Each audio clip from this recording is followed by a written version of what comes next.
일본이 한국의 보복성 수출 규제를 시행한 지 1년이 지났습니다. 당시 일본은 반도체, 디스플레이 제조에 필요한 핵심 소재 품목을 규제했습니다. 불화수소, 포토레지스트, 플루오린 폴리이미드 3가지가 바로 그것입니다. 내부 검토 결과 최악의 경우 3개월 안에 반도체 생산 라인이 멈출 수 있다는 시나리오가 예상될 정도로 수입 의존도가 높은 상황이었기 때문에 시급한 대책 마련이 필요한 상황이 연출되었습니다.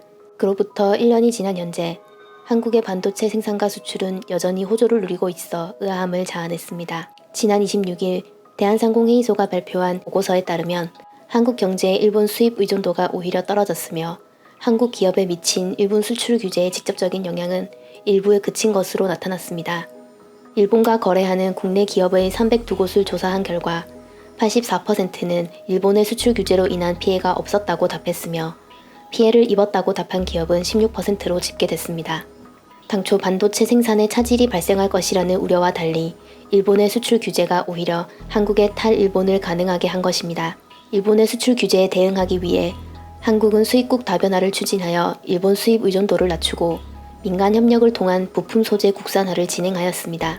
핵심 소재 3대 품목에 미국, 중국, 대만, 벨기에 등의 유럽산 제품을 대체 투입함과 동시에 국내 업체에서는 마침내 핵심 소재 양산에 성공했으며 일본산 소재의 일부를 국산으로 대체 가능한 상태입니다. 업계 관계자는 1년 만에 공급망을 재정비하고 국산화 성과까지 거둔 것은 예상치 못했던 일이라며 일본이 잠자고 있던 한국을 깨웠다고 말했습니다. 한편 반도체 생산 중단까지 예상했던 위기 속에서 오히려 국내 공급망을 강화하는 계기를 만들어낸 한국을 바라보는 일본 현지의 반응은 부정적입니다.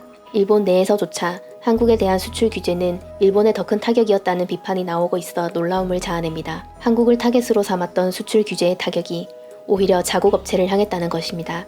일본 내 불화수소 업체 모리타 화학공업은 일본의 수출 규제로 한국향 판매가 30%가량 감소세를 보였다고 밝혔으며 전 세계 불화수소 1위 업체인 일본 스텔라 케미파는 실전 악화로 고전하고 있습니다.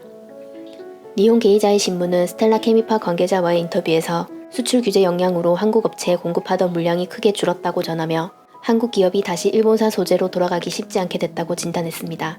또한 수출 규제를 시행한 1년 동안 한국의 일본 상품 불매 운동이 정착돼 일본 기업의 피해가 커지고 있는 점도 지적했습니다. 실제로 일본의 수출 규제는 한국의 일본 불매 운동을 촉발했습니다. 일본 자동차 브랜드 닛산은 16년 만에 한국 시장에서 철수를 결정했고 카메라 브랜드 올림푸스도 한국에서 20년 만에 카메라 사업을 종료하게 됐습니다.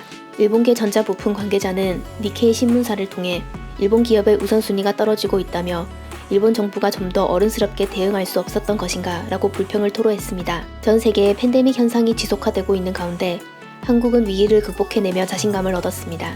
국내 반도체 업계 관계자는 일본의 수출 규제는 오히려 일종의 자극제 역할을 했다면서 다시 일본제로 돌아가는 것은 고려하고 있지 않다고 밝혔습니다. 한국에 타격을 입히고자 했던 일본은 오히려 자국에 더 큰 피해를 입히고 말았습니다. 팬데믹까지 덮친 올 한 해의 전망은 더욱 암울할 것으로 예상됩니다. 지금까지 슬기로운 반도였습니다. 시청해주셔서 감사합니다.